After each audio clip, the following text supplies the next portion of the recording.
আসসালামু আলাইকুম। আজকে দেখব কিভাবে আমরা একটি সুতার সঙ্গে অন্য কোনো রং যদি আমরা এখানে জয়েন করতে চাই, কম্বিনেশন করে এক কালার দিয়ে যখন আমরা কাজ করব না, ধরেন যে এখানে আমি মাল্টি কালার ইউজ করতে চাচ্ছি, একটু এখানে করলাম, তারপরে আবার মানে নতুন সুতা কিভাবে জয়েন করতে হবে আমাদের কাজের সঙ্গে। ঠিক আছে, তাহলে আমাদের যেটা করতে হবে, জাস্ট এ মিনিট,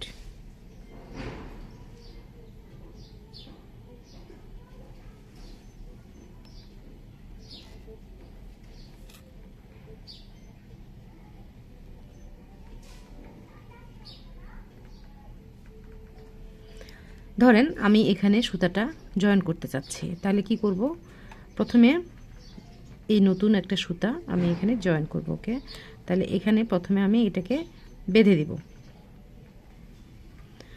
দিব যেন এটা নড়াচড়া না করে, এই জন্য আমি এভাবে বেঁধে দিব।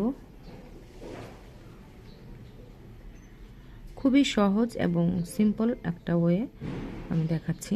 এই যে কাছে নিলাম। ওকে, এবার আমি নর্মালি, যদি আপনি এই সুতাটা দিয়ে আর কাজ করতে না চান, তাহলে এটা আপনি এতটুকু টেলটা রেখে কেটে দিবেন। আর যদি মনে হয় যে পরে আপনি আবার এই সুতাটা কয়েকটা রো করার পরে আপনি আবার এটা যুক্ত করবেন, তাহলে এটা আর কাটার দরকার নেই, এটা এইভাবেই থাকবে। খুবই সিম্পল, খুবই সহজ। আপনি এই যে এখানে প্রথমে একটু গিট দিয়ে নিলেন যেন একটু নড়াচড়া না করে। তো স্বাভাবিকভাবে এখন আমি নতুন সুতা দিয়ে কাজ করব। এই যে এই সুতাটা দিয়ে কাজ করব। ঠিক আছে, এই যেভাবে করে নিট করি, একদম সো সিম্পল।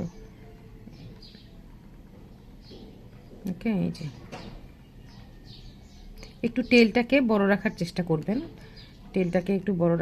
করবেন, যেন পরবর্তীতে ওয়েভিংয়ে কোনো সমস্যা না হয়। ওকে, তাহলে প্রথমে আমি কি করব, নিট করছি। এই যে এইভাবে করে রেখে জাস্ট এই যে দেখেন আমি নিট করছি, কাছাকাছি নিয়ে এই যে নতুন সুতাটা দিয়ে নিট করছি। এই আবার পাস করলাম, করার পর এই যে পাস করে নিলাম, আবার এই পাশে গেলাম, আমি কিন্তু কাজ শুরু করে দিলাম। ওকে, এই যে এইভাবে করে খুবই সিম্পল, জাস্ট একদম সোজা হয়ে আবার এই যে পাস করলাম, দেন নেক্সট নিট। দেখছেন আমার নতুন কালারটা শুরু হয়ে গেল। তো এইভাবে করেই আমরা সাধারণত কালার জয়েন করি যখন আমরা নতুন কালার অ্যাড করব। তো এই প্রসেসেই আমরা অ্যাড করব। আশা করি বুঝতে পেরেছেন।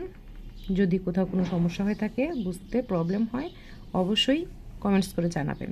ওকে, টাটা।